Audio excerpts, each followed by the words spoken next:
I want you to make a test that will last 30 days. It isn't going to be easy, but if you'll give it a good try, it will completely change your life for the better. Now, back in the 17th century, Sir Isaac Newton, the English mathematician and natural philosopher, gave us some natural laws of physics which apply as much to human beings as they do to the movement of bodies in the universe. And one of these laws is that for every action, there is an equal and opposite reaction.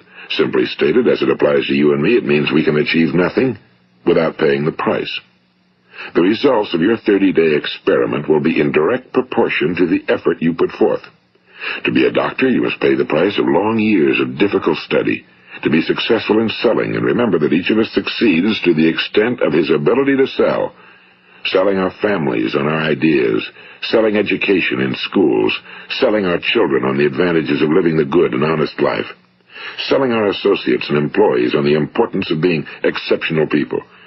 To, of course, the profession of selling itself. But to be successful in selling our way to the good life, we must be willing to pay the price.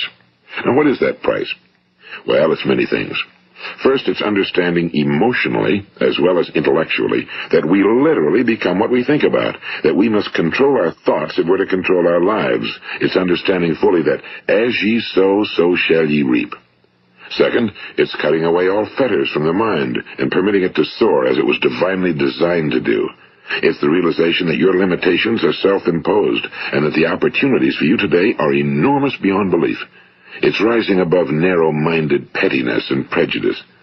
And third, it's using all your courage to force yourself to think positively on your own problem, to set a definite and clearly defined goal for yourself, to let your marvelous mind think about your goal from all possible angles, to let your imagination speculate freely upon many different possible solutions, to refuse to believe that there are any circumstances sufficiently strong to defeat you in the accomplishment of your purpose, to act promptly and decisively when your course is clear, and to keep constantly aware of the fact that you are, at this moment, standing in the middle of your own acres of diamonds, as Russell Conwell used to point out. And fourth, save at least 10% of every dollar you earn. It's also remembering that no matter what your present job, it has enormous possibilities if you're willing to pay the price. Now let's just go over the important points in the price each of us must pay to achieve the wonderful life that can be ours. It is, of course, worth any price. 1. You will become what you think about. 2. Remember the word imagination and let your mind begin to soar. 3. Courage. Concentrate on your goal every day. 4. Save 10% of what you earn. And 5. Action. Ideas are worthless unless we act on them. Now, I'll try to outline the 30-day test I want you to make. Keep in mind that you have nothing to lose by making this test and everything you could possibly want to gain. There are 2 things that may be said of everyone. Each of us wants something, and each of us is afraid of something. I want you to write on a card what it is you want more than anything else. It may be more money. Perhaps you'd like to double your income or make a specific amount of money. It may be a beautiful home. It may be success at your job. It may be a particular position in life. It could be a more harmonious family. Each of us wants something. Now write down on your card specifically what it is you want. Make sure it's a single goal and clearly defined. You needn't show it to anyone, but carry it with you so that you can look at it several times a day. Think about it in a cheerful, relaxed, positive way each morning when you get up, and immediately you have something to work for, something to get out of bed for, something to live for. Look at it every chance you get during the day and just before going to bed at night. And as you look at it, remember that you must become what you think about, and since you're thinking about your goal, you realize that soon it will be yours. In fact, it's yours really the moment you write it down and begin to think about it. Look at the abundance all around you as you go about your daily business. You have as much right to this abundance as any other living creature. It's yours for the asking. Now we come to the difficult part. Difficult because it means the formation of what is probably a brand new habit, and new habits are not easily formed. Once formed, however, it will follow you for the rest of your life. Stop thinking about what it is you fear. Each time a fearful or negative thought comes into your consciousness, replace it with a mental picture of your positive and worthwhile goal. And there will come times when you'll feel like giving up. It's easier for a human being to think negatively than positively. That's why only 5% are successful. You must begin now to place yourself in that group. For 30 days, you must take control of your mind. It will think about only what you permit it to think about. Each day for this 30-day test, do more than you have to do. In addition to maintaining a cheerful, positive outlook, give of yourself more than you've ever done before. Do this knowing that your returns in life must be in direct proportion to what you give. The moment you decide on a goal to work toward, you're immediately a successful person. You are then in that rare and successful category of people who know where they're going. Out of every 100 people, you belong to the top 5. Don't concern yourself too much with how you're going to achieve your goal. Leave that completely to a power greater than yourself. All you have to do is know where you're going. The answers will come to you of their own accord and at the right time. Remember these words from the Sermon on the Mount, and remember them well. Keep them constantly before you this month of your test. Ask, and it shall be given you. Seek, and ye shall find. Knock, and it shall be opened unto you. For every one that asketh receiveth, and he that seeketh findeth, and to him that knocketh it shall be opened. It's as marvelous and as simple as that. In fact, it's so simple that in our seemingly complicated world, it's difficult for an adult to understand that all he needs is a purpose and faith. For 30 days, do your very best.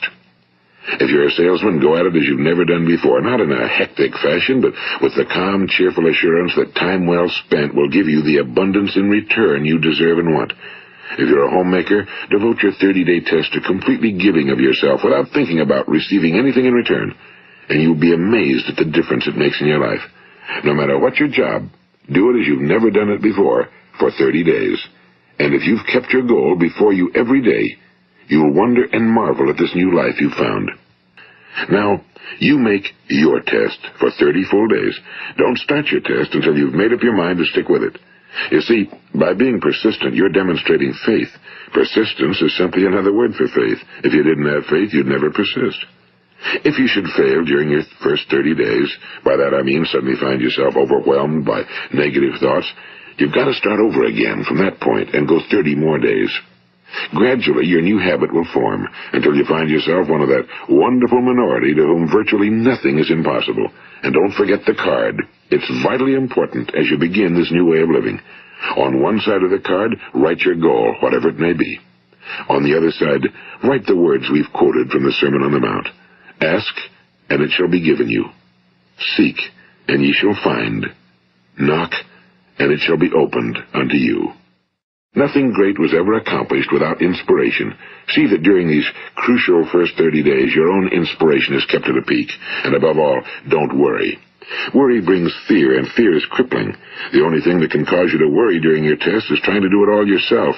Know that all you have to do is hold your goal before you. Everything else will take care of itself. Remember also to keep calm and cheerful. Don't let petty things annoy you and get you off course. Now, since making this test is difficult, some will say, why should I bother? Well, look at the alternative. No one wants to be a failure. No one really wants to be a mediocre individual. No one wants a life constantly filled with worry and fear and frustration. Therefore, remember that you must reap that which you sow. If you sow negative thoughts, your life will be filled with negative things. If you sow positive thoughts, your life will be cheerful, successful, and positive. Now, gradually, you will have a tendency to forget what you've heard on this recording. Play it often. Keep reminding yourself of what you must do to form this new habit. Gather your whole family around at regular intervals and listen to what's been said here. You know, most men will tell you that they want to make money without understanding the law. The only people who make money work in a mint. The rest of us must earn money. This is what causes those who keep looking for something for nothing or a free ride to fail in life. The only way to earn money is by providing people with services or products which are needed and useful. We exchange our time and our product or service for the other man's money. Therefore, the law is that our financial return will be in direct proportion to our service. Now, success is not the result of making money. Making money is the result of success, and success is in direct proportion to our service. Most people have this law backwards. They believe that you're successful if you earn a lot of money. The truth is that you can only earn money after you're successful. It's like the story of the man who sat in front of the stove and said to it, "Give me heat, and then I'll add the wood." How many men and women do you know, or do you suppose there are today, who take the same attitude toward life? There are millions. We've got to put the fuel in before we can expect heat. Likewise, we've got to be of service first before we can expect money. Don't concern yourself with the money. Be of service Build, work, dream, create. Do this and you'll find there's no limit to the prosperity and abundance that will come to you. Prosperity, is founded upon a law of mutual exchange. Any person who contributes to prosperity must prosper in turn himself. Sometimes the return will not come from those you serve, but it must come to you from someplace, because that's the law. For every action, there is an equal and opposite reaction.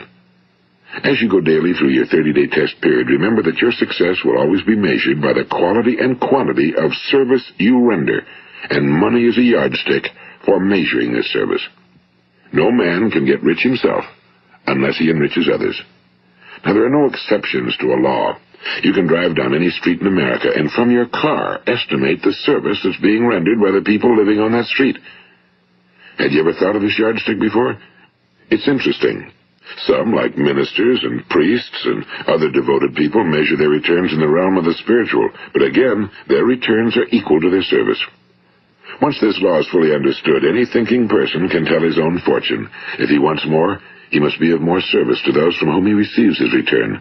If he wants less, he has only to reduce his service. This is the price you must pay for what you want. If you believe you can enrich yourself by deluding others, you can end only by deluding yourself. It may take some time, but just as surely as you breathe, you'll get back what you put out. Don't ever make the mistake of thinking you can avert this. It's impossible. The prisons and the streets where the lonely walk are filled with people who tried to make new laws just for themselves. We may avoid the laws of man for a while, but there are greater laws that cannot be broken. An outstanding medical doctor recently pointed out 6 steps that will help you realize success. 1. Set yourself a definite goal. 2. Quit running yourself down. 3. Stop thinking of all the reasons why you cannot be successful and instead think of all the reasons why you can. 4. Trace your attitudes back through your childhood and try to discover where you first got the idea you couldn't be successful, if that's the way you've been thinking. 5. Change the image you have of yourself by writing out a description of the person you would like to be. And 6. Act the part of the successful person you have decided to become. The doctor who wrote those words is a noted West Coast psychiatrist, Dr. David Harold Fink. Do what the experts since the dawn of recorded history have told you must do. Pay the price by becoming the person you want to become. It's not nearly as difficult as living unsuccessfully. Make your 30-day test, then repeat it again, and each time it will become more a part of you until you'll wonder how you could ever have lived any other way. Live this new way, and the floodgates of abundance will open and pour over you more riches than you may have dreamed existed. Money? Yes, lots of it. But what's more important, you'll have peace. You'll be in that wonderful minority who lead calm, cheerful, successful lives. Start today. You have nothing to lose, but you have a whole life to win. This is Earl Nightingale, and thank you.